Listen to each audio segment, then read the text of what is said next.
Amount of substance, एक और छूट रहा है क्या,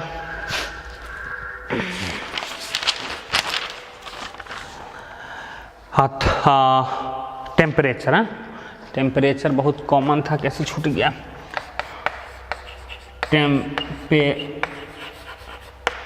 टेम्परेचर। चलिए ठीक। तो लेंथ के लिए सिंबल एल, ठीक है, एल लेते हैं। हाँ मा एल होता है, ये सॉरी स्मॉल एल, ये हो गया small M, small T, current I, ठीक है। Luminous intensity, amount of temperature capital T. Luminous intensity ये रहने दी, इसका जरूरत नहीं पड़ता है उतना, इसका कोई नहीं है, सिंबल नहीं है।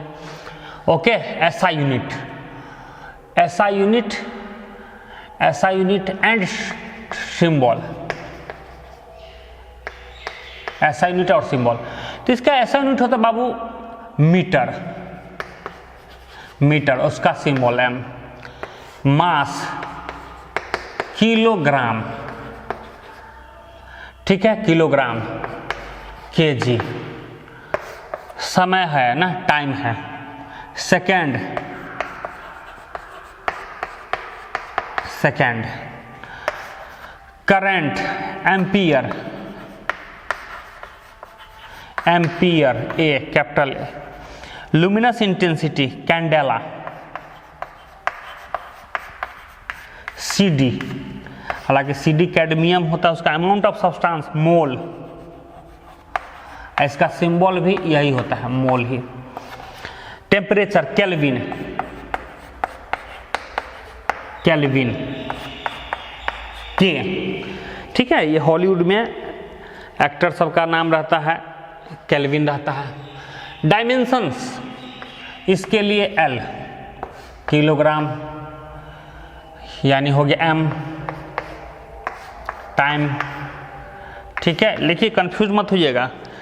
टेम्परेचर के लिए यहाँ सिंबल टी दिए हुए हैं, लेकिन यहाँ डायमेंशन के लिए टाइम टी है, ठीक है ना। तो कंफ्यूज मत होइएगा, दोनों में देख लीजिएगा। एम्पियर के लिए ए, ठीक है। कैंडेला के लिए हालांकि सबका डायमेंशन बाबू यूज नहीं होता है, ठीक है। इसका एक यूज किया जाता है केल्विन के, ठीक है। मोल के लिए MOL, ठीक है, स्मॉल में ही लिखिएगा, हालांकि सब कैपिटल में लिखा। चलिए ठीक है, इस सब का एक्चुअल में इस्तेमाल नहीं होता है, ठीक है, इस सब का इस्तेमाल नहीं होता है। मेन आपको इस तीनों का इस्तेमाल होगा। यदा कदा एम्पियर और केल्विन का भी हो सकता है, इसका भी होगा, ठीक है। 1 2 3 चौथा नंबर पे आता है, पांचवा में इसका आता है, और इस सब का तो नहीं इस्तेमाल होगा। तो ये है, इस तरीके से एक टेबल बना लीजिएगा, हो गया। नेक्स्ट है, दो है सप्लीमेंट्री है, ठीक है। उसमें भी सेम इसी यही टेबल बनाएंगे, तो उसको 8वां और 9वां कर देंगे। सप्लीमेंट्री है इसका, तो एक है radian, sorry plane angle, plane angle. दूसरा है सॉलिड एंगल, प्लेन एंगल और सॉलिड एंगल। प्लेन एंगल किसको बोलते हैं बाबू? इसमें तो कोई ये नहीं है, देखिए इस सब का भी डेफिनेशन दे सकते हैं, बट जरूरी नहीं है, यहाँ ऐसा कभी नहीं पूछने वाला है, इसीलिए इसके माथा पीछे नहीं पड़ना है। सबका डेफिनेशन होता है बाबू, लेंथ का डेफिनेशन होता है, मास का होता है, टाइम का होता है, करंट। चलिए, लेकिन मैं मास का बताऊंगा डेफिनेशन, मास का, स्पेस का, सबका थोड़ा थोड़ा बताऊंगा, but time, current, luminous, amount, ये सब का बताना यहाँ जरूरत नहीं है, ठीक है। प्लेन एंगल समझ लीजिए, अगर ये कोई लाइन है, इनिशियल लाइन बोलते हैं, इनिशियल रे है, लाइन नहीं, इनिशियल रे है, और ये रोटेट होके होते होते तो घूम के इस तरह से यहाँ आया फाइनल पोजीशन पे, फाइनल इसी प्लेन में, इसी बोर्ड के प्लेन में यहाँ से रोटेट होके यहाँ आ गया। तो जो यहाँ एंगल बना रहा है इस पॉइंट पे, इस वर्टेक्स पे जो एंगल बना रहा है इसके दोनों लाइन के बीच में, तो ये होता है प्लेन एंगल, ठीक है। सॉलिड एंगल होगा 3 डायमेंशन, ये हुआ 2 डायमेंशन, और ये 3 डायमेंशन हो गया सॉलिड एंगल, ठीक है। वो कैसे बनेगा कि जैसे मान लीजिए ये है आपका एक स्फीयर है, यहाँ से छोटा सा हम यहाँ, हालांकि 2 डायमेंशनल दिख रहा है, नहीं दिखेगा इस तरह से, ठीक है। इस तरीके से कुछ कट रहा है और इस तरह से ये और बढ़ा हुआ हो रहा होगा, ठीक है। ये मान लीजिए इस तरह से कुछ बढ़ा हुआ है, इस तरह से बढ़ा हुआ है, और ये इस तरह से आपका 3 डायमेंशनल कट रहा है। या एक सर्किल काटिएगा छोटा सा, समझ रहे, एक छोटा सा सर्किल कटेगा, ऊपर से इसके ऊपर सर्किल काटिएगा तो कैसा होगा, उसका इस तरह से कोण बना हुआ आएगा। सर्कल काटिएगा तो इस तरीके से कोण बना हुआ आएगा, ठीक है, कोण बना हुआ आएगा।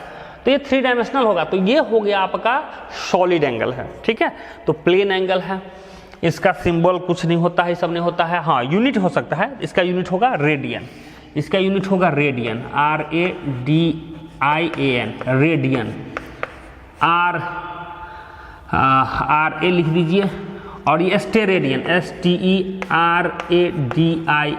स्टेरेडियन, SR, ठीक है, SR हो गया स्टेरेडियन। RAD लिख दीजिए, RAD रेडियन, रेडियन, RAD और SR। तो इसके लिए डायमेंशन, बाबू डायमेंशन इसका इस्तेमाल सब नहीं होता है, कोई ज़रूरत नहीं है। रेडियन, RAD और ये स्टेरेडियन, तो सॉलिड एंगल हो गया, ठीक है। तो इस तरह से आपका स्टेरेडियन, SRAD कर दीजिए, SRAD, इसका सिंबल लिख सकते हैं SRAD, चलिए, या SRAD भी किया जाता है इसको, SRAD, ठीक है, ये लिख दीजिए SRAD, स्टेरेडियन इसका सिंबल में। तो इस तरीके से आपका ये हुआ फंडामेंटल, खत्म हुआ। अब नेक्स्ट है डिराइव्ड यूनिट, ठीक है। फंडामेंटल हम पढ़ चुके हैं। फंडामेंटल किसको बोलते हैं, जिसको आप डिराइव्ड नहीं कर सकते हैं, ये इनबिल्ट है, ऑलरेडी इतना को मान लिया गया है, ठीक है। सेकेंड है डिराइव्ड यूनिट है, सेकेंड है आपका डिराइव्ड यूनिट है। तो डिराइव्ड यूनिट देखते हैं।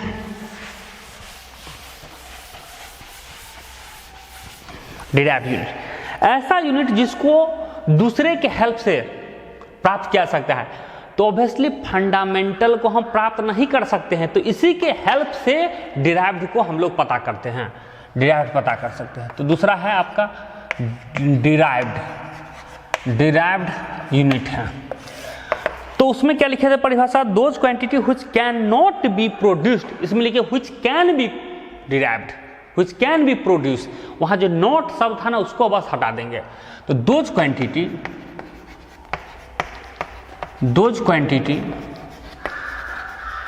which can be produced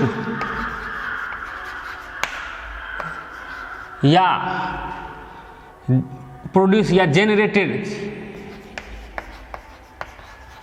which can be या प्रोड्यूस या जनरेटेड या ऑब्टेन्ड, प्राप्त कर सकते, TAINED, ऑब्टेन्ड मतलब प्राप्त करना होता है। तीनों कुछ भी लिख सकते हैं। कैन प्रोड्यूस पैदा कर सकते हैं, ठीक है, उत्पन्न कर सकते हैं, प्राप्त कर सकते हैं, सब एक ही शब्द है। With the help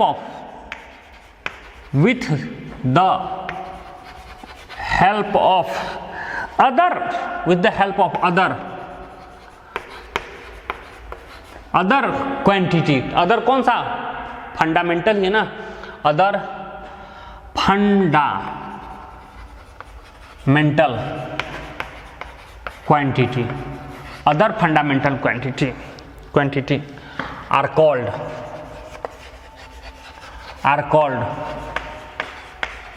derived unit, are called derived unit, ठीक है ना, इसको हम डिराइव्ड यूनिट कहते हैं।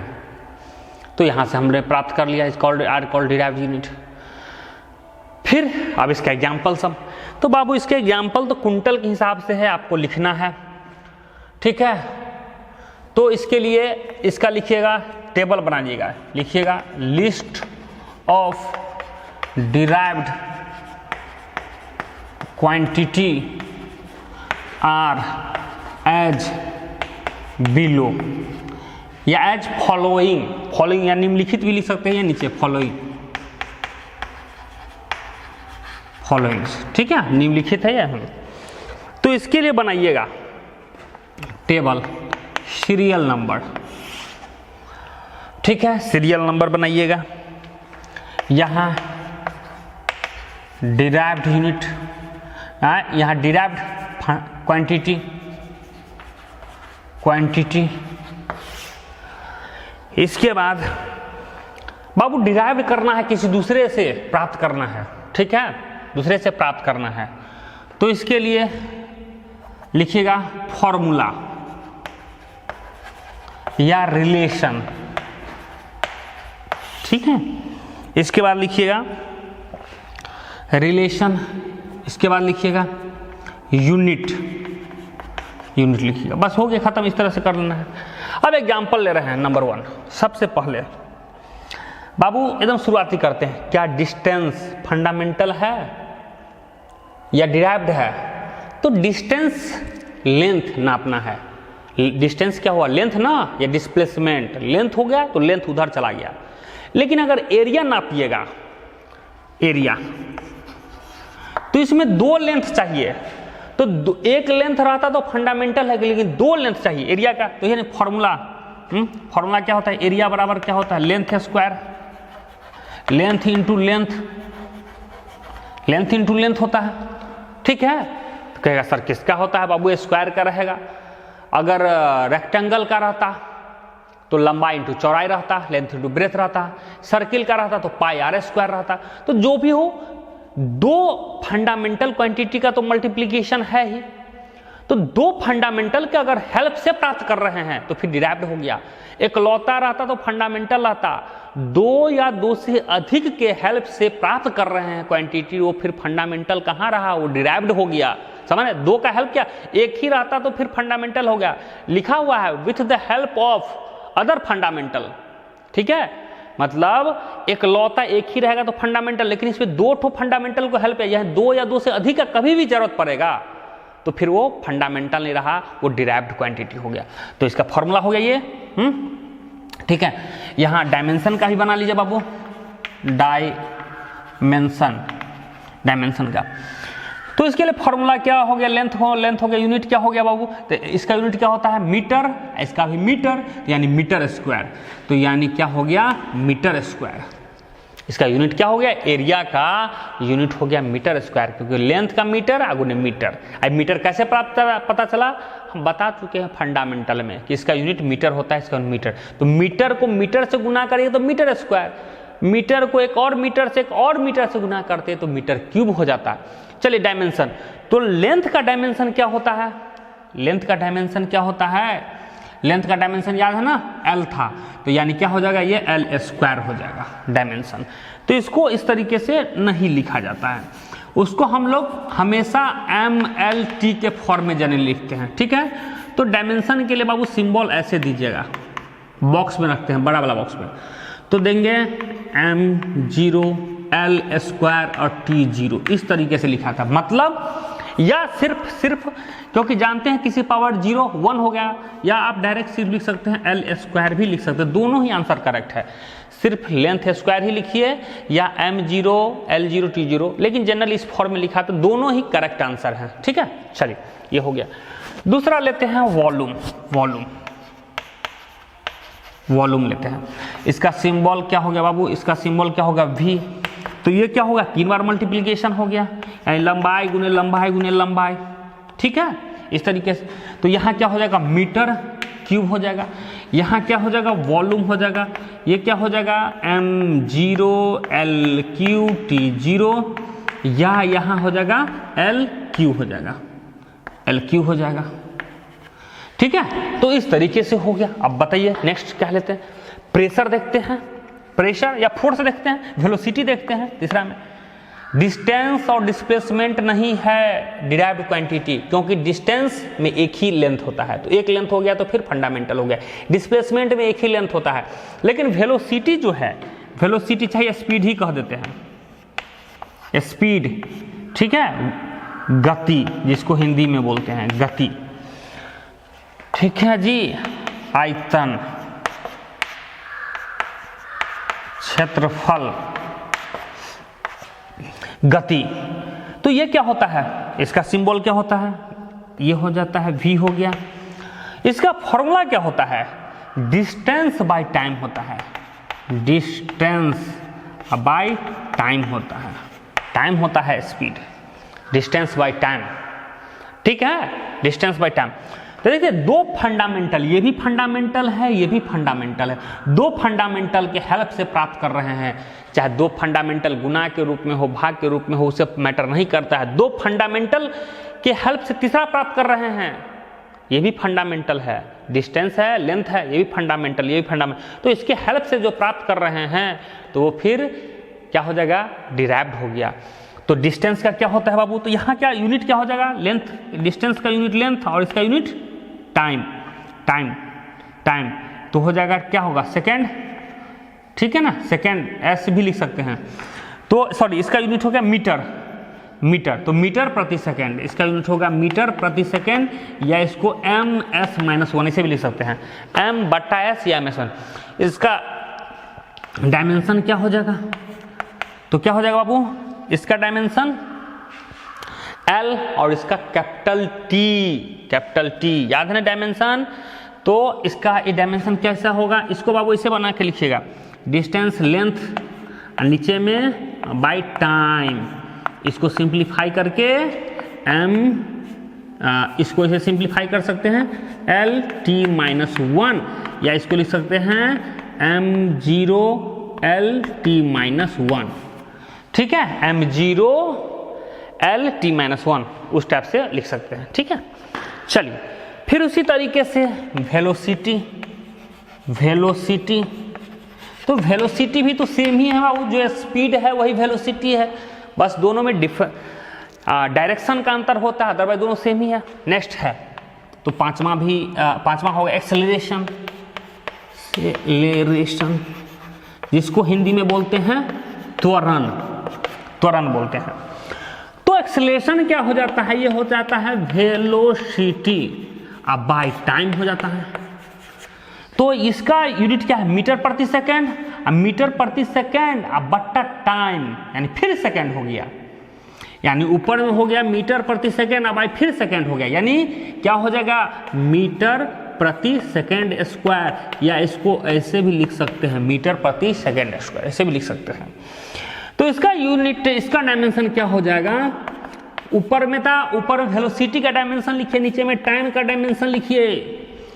ऊपर में बाबू जो होता है ना उसी का डायमेंशन, ये इसी फॉर्मूला बैठाना है, वेलोसिटी का डायमेंशन ऊपर और नीचे में टाइम है तो टाइम का डायमेंशन, ठीक है। तो वेलोसिटी का डायमेंशन ऑलरेडी पहले निकाल चुके हैं, LT-1, तो क्या हो जाएगा LT-2, ये t ऊपर चला गया तो -2 हो जाएगा, तो इसको लिख सकते हैं m0LT-2, तो इस तरीके से आप डायमेंशन लिख सकते हैं सबका, ठीक है ना। देख रहे हैं, समझ में आ रहा है ना, डायमेंशन आपको लिखते जा रहे हैं। तो इस तरीके से हम कुछ अभी और लिखेंगे, ठीक है। तो यहाँ से एक चीज ये भी पता चल रहा है कि सर सिर्फ हमको फॉर्मूला पता रहे तो सबका हम डायमेंशन भी आराम से लिखते हुए चल जाएंगे। चलिए छठा नंबर पे दिखाते हैं आपको, हम फोर्स लिख रहे हैं, फोर्स जिसको कैपिटल F से सिंबल देते हैं, कैपिटल F से होता है वो। इसका फॉर्मूला क्या होता है, तो फोर्स बराबर हो जाता है मास इंटू एक्सेलरेशन।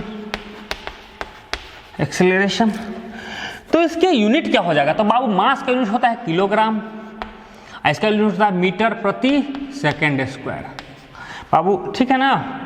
एक चीज नोटिस कर रहे हैं, जो पिछला है उसी का इस्तेमाल करते हुए, देखिए हमने वेलोसिटी निकाली, इसका इस्तेमाल इसमें कर लिए, इसका इस्तेमाल इसमें कर लिए, इसका इस्तेमाल उसमें कर रहे हैं। एक्सेलरेशन का नहीं अगर हमको पता रहता तो हमको यहाँ से नहीं पता रहता, वहाँ नहीं लिख पाते। वेलोसिटी का इसमें यहाँ से नहीं पता रहता तो नहीं लिख पाते, तो इसीलिए हम पिछला पढ़ते जा रहे हैं, आगे हम उसका इस्तेमाल करते जा रहे हैं, तो ये निकल गया, ठीक है। हालांकि इसी को न्यूटन भी बोल देते हैं शॉर्ट फॉर्म में। अब हमको डायमेंशन लिखना है, तो डायमेंशन के लिए फिर इस लाइन में, तो पहली बात तो आप उसको ब्रैकेट में दीजिएगा। मास के लिए डायमेंशन क्या होता है बाबू, m, देखिए अभी m तक सब जीरो जा रहा था, m।